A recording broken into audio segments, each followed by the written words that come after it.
नमस्कार दोस्तों, God is true में आप सबका स्वागत है।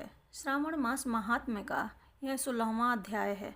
इससे पहले का पार्ट मेरे चैनल पर अपलोड हो चुका है, आप जाकर देख सकते हैं।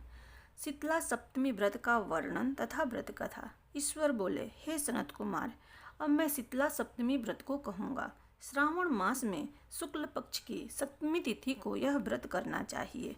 सबसे पहले दीवार पर एक बापी का आकार बनाकर अशरीरी संज्ञक दिव्य रूप वाले 7 जल देवताओं, 2 बालकों से युक्त पुरुष संज्ञक नारी, 1 घोड़ा, 1 वृषभ तथा नर वाहन सहित एक पालकी भी उस पर बना दें। इसके बाद 16 उपचारों से 7 जल देवताओं की पूजा होनी चाहिए।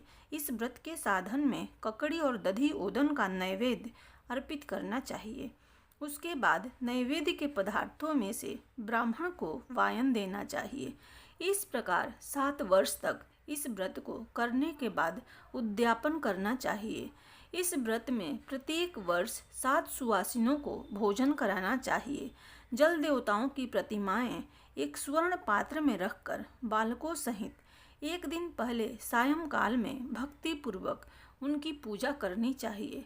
प्रातःकाल पहले ग्रह होम करके देवताओं के निर्मित चरु से होम करना चाहिए। जिसने पहले इस व्रत को किया और उसे जो फल प्राप्त हुआ उसे आप सुने।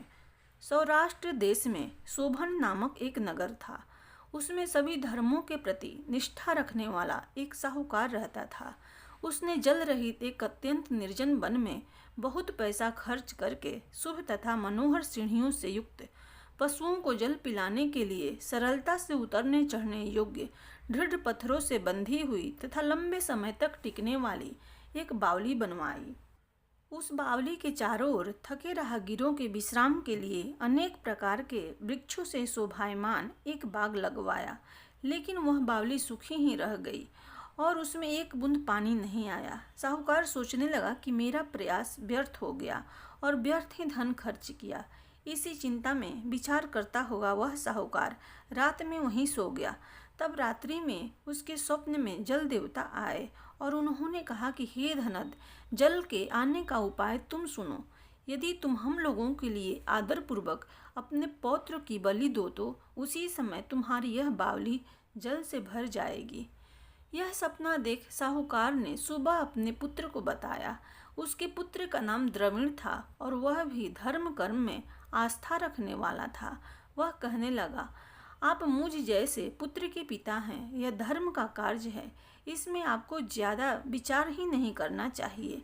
यह धर्म ही है जो स्थिर रहेगा और पुत्र आदि सब नश्वर हैं।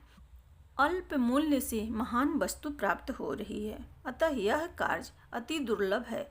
इसमें लाभ ही लाभ है। शीतांशु और चंडांशु ये मेरे 2 पुत्र हैं।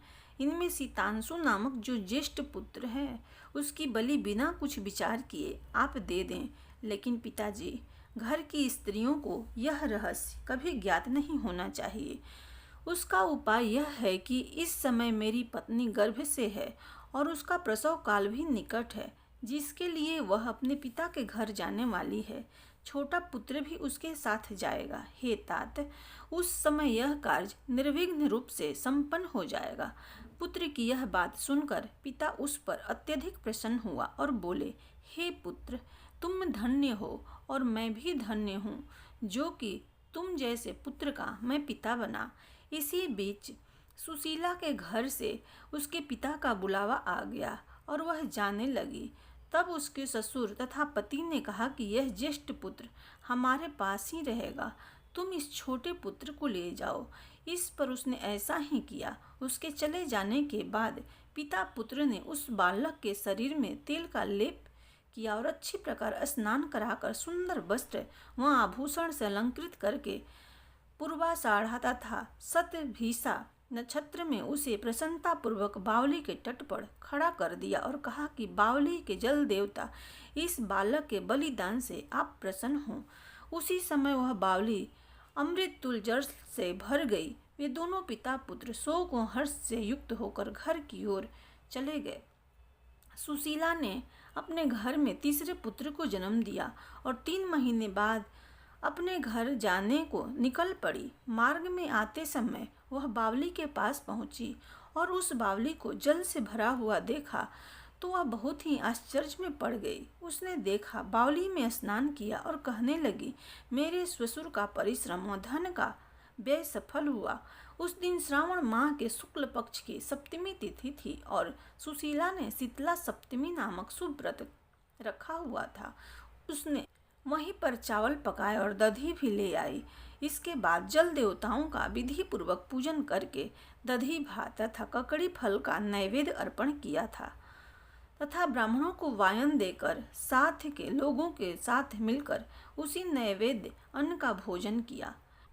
उस स्थान से सुशीला का ग्राम 1 योजन की दूरी पर स्थित था। कुछ समय बाद वह सुंदर पालकी में बैठ दोनों पुत्रों के साथ वहां से चल पड़ी। तब वे जल देवता कहने लगे कि हमें इसका पुत्र जीवित करके इसे वापस करना चाहिए, क्योंकि इसने हमारा व्रत किया है। साथ ही यह उत्तम बुद्धि रखने वाली स्त्री है। इस व्रत के प्रभाव से इसे नूतन पुत्र देना चाहिए। पहले उत्पन्न पुत्र को यदि हम ग्रहण किए रह गए तब हमारी प्रसन्नता का फल ही क्या। आपस में ऐसा कहकर उन दयालु जल देवताओं ने बावली में से उसके पुत्र को बाहर निकालकर माता को दिखा दिया और फिर उसे विदा किया। बाहर निकलकर वह पुत्र माता माता पुकारता हुआ अपनी माता के पीछे दौड़ पड़ा। अपने पुत्र का शब्द सुनकर उसने पीछे मुड़कर देखा। वहां अपने पुत्र को देखकर वह मन ही मन बहुत चकित हुई। उसे अपनी गोद में बिठाकर उसने उसका माथा सूंघा, किंतु वह डर जाएगा, इस विचार से उसने पुत्र से कुछ नहीं पूछा।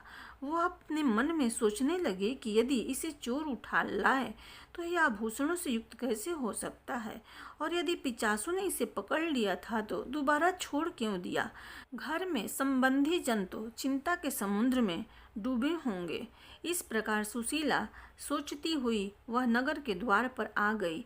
तब लोग कहने लगे कि सुशीला आई है। यह सुनकर वे पिता पुत्र अत्यंत चिंता में पड़ गए कि वह न जाने क्या कहेगी और उसके पुत्र के बारे में हम क्या जवाब देंगे। इसी बीच वह तीनों पुत्रों के साथ आ गई। तब ज्येष्ठ बालक को देखकर सुशीला के ससुर तथा पति घोर आश्चर्य में पड़ गए और साथ ही बहुत आनंदित भी हुए। वे कहने लगे, हे सुचि अस्मिते, तुमने कौन सा पुण्य कर्म किया अथवा व्रत किया था। हे भामिनी, तुम पतिव्रत हो, धन्य हो और पुण्यवती हो। इस शिशु को मरे हुए 2 माह बीत चुके हैं और तुमने इसे फिर से प्राप्त कर लिया, और वह बावली भी जल से परिपूर्ण है। तुम एक पुत्र के साथ अपने पिता के घर गई थी, लेकिन वापिस तीनों पुत्रों के साथ आई हो। हे शुभ्रु, तुमने तो कुल का उद्धार कर दिया। हे सुभानने, मैं तुम्हारी कितनी प्रशंसा करूं। इस प्रकार ससुर ने उसकी प्रशंसा की। पति ने उसे प्रेम पूर्वक देखा और सास ने उसे आनंदित किया। उसके बाद उसने मार्ग के पुण्य का समस्त वृतांत सुनाया। अंत में उन सभी ने मनोवांछित सुखों का उपभोग करके बहुत आनंद प्राप्त किया। हे वत्स, मैंने इस शीतला सप्तमी व्रत को आपसे कह दिया है। इस व्रत में दधी, ओदन, शीतल, ककड़ी का फल शीतल और बावली का जल भी शीतल होता है तथा इसके देवता भी शीतल होते हैं।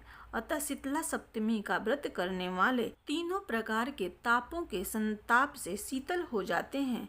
इसी कारण से यह सप्तमी शीतला सप्तमी इस यथार्थ नाम वाली है। इस प्रकार श्री स्कंद पुराण के अंतर्गत ईश्वर सनत कुमार संवाद में श्रावण मास महात्म्य में शीतला सप्तमी व्रत कथन नामक 16वां अध्याय संपूर्ण हुआ। प्रेम से बोलो भगवान शिव जी की जय। जगत जननी माता पार्वती जी की जय।